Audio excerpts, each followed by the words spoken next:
La vision des figues. Jérémie oppose une vision véritable au songe des faux prophètes.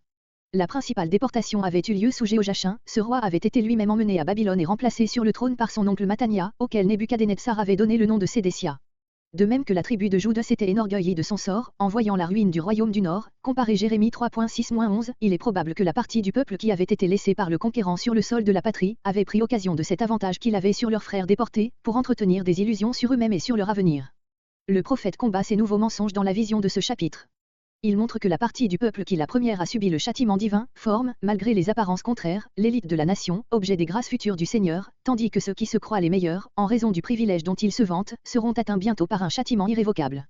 Le jugement de Dieu commence le plus souvent par les siens ou par ceux chez qui il discerne encore la faculté de le devenir, et l'espèce d'immunité dont il laisse jouir pendant un temps encore les méchants endurcis, ressemble au calme terrible qui, dans la nature, précède les catastrophes décisives.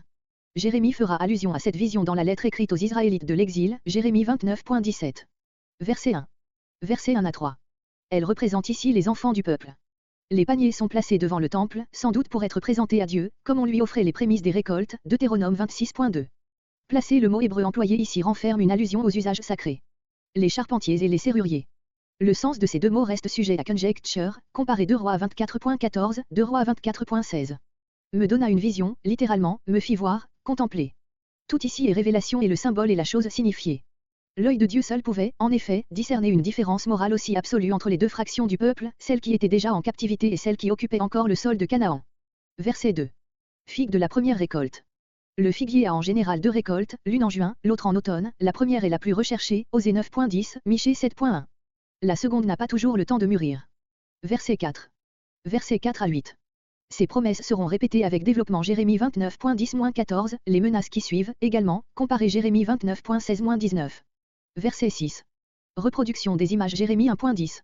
Verset 8. Au pays d'Égypte.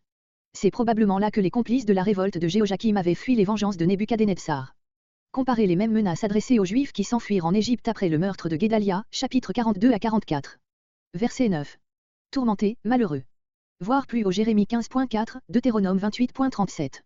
Chacun sait comment ces prophéties ont été accomplies.